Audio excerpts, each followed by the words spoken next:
Prism provides a wide range of functionality. If we take a look at the File menu, we can see that it provides all the normal open, image browse, and reopen type functions, and we can just reopen a previously saved image. We can also see that it has the ability of saving files, exporting to a variety of different file types, as well as creating new images and importing images in different formats. A unique capability of Prism is its ability to get internet deep sky survey images from either the European Southern Observatory or the Space Telescope Institute. There's also batch file conversion, rename, and setting header capabilities.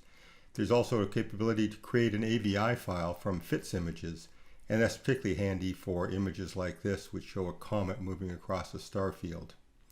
There's a powerful scripting capability in Prism, and that's embedded in this particular set of menu items. And then we have the ability of closing all the image windows and exiting the program.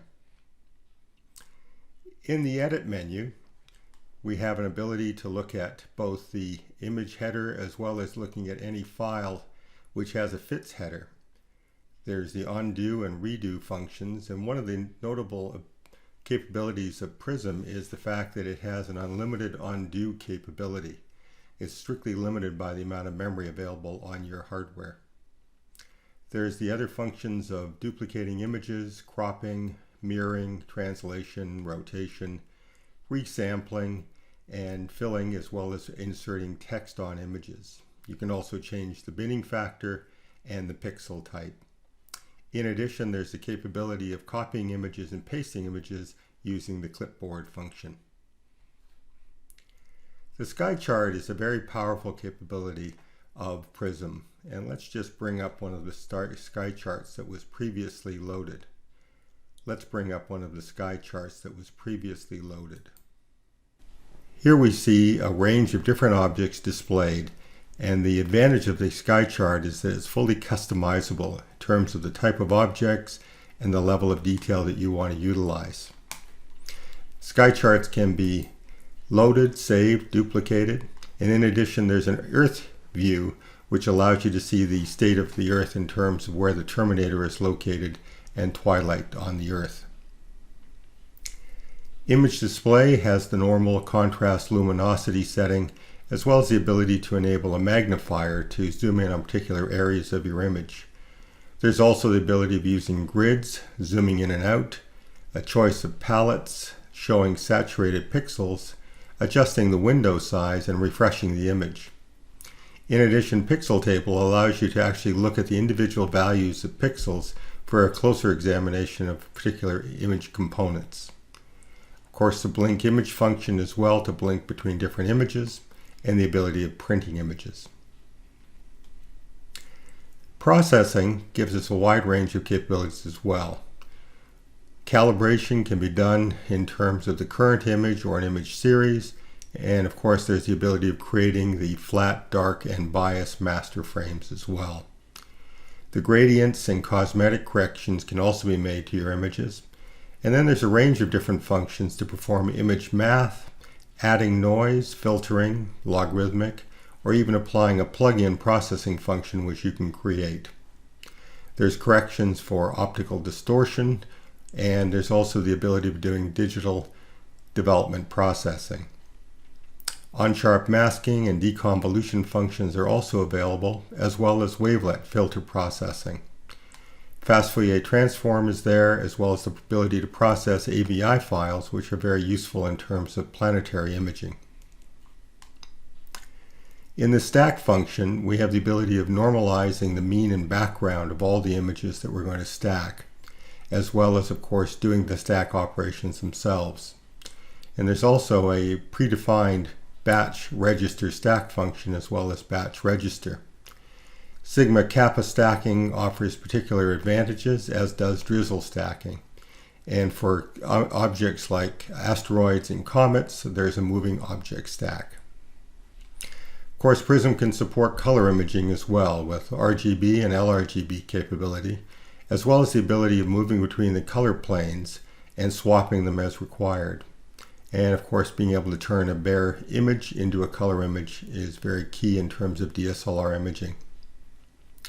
In the analysis menu, we have a range of statistics functions, centroiding, graphing, and histogram, as well as plate solving for both single images and series, and we have the ability of also doing photometry work as well.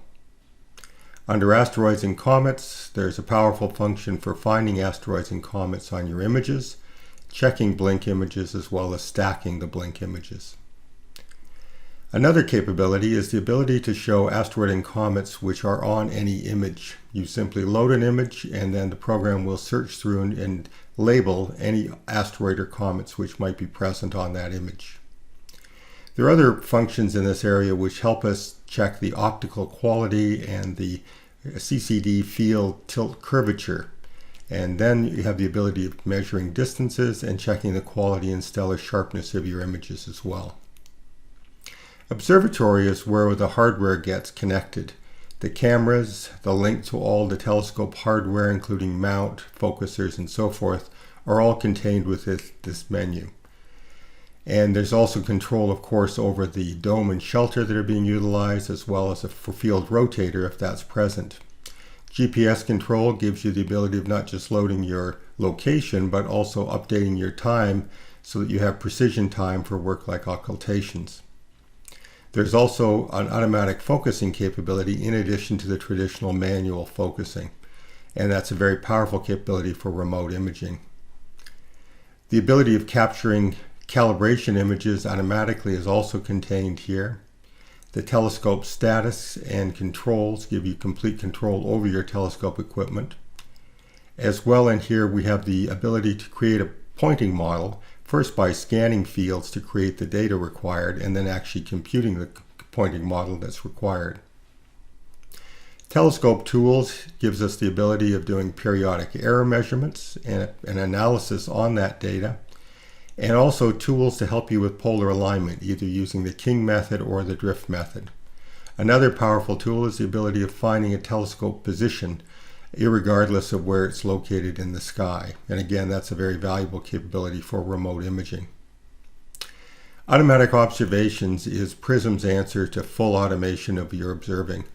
This will do everything including opening the observatory, cooling down the camera, targeting the particular object that you wish, and then zeroing in by centering that object, taking the sequence you want, and then of course doing the complete shutdown procedure at the back end.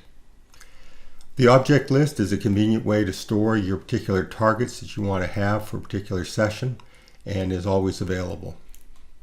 Under settings, we have both the ability of setting the hardware and the software settings for all the different capabilities that your system has, as well as selecting some parameters associated with files, the default observing site, and some setup options as well.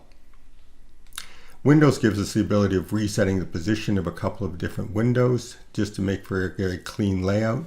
And of course, under the help function, we have the ability of learning more about Prism as well as getting access to the local web help, the forum, or the website itself. And that's a very quick overview of the Prism software.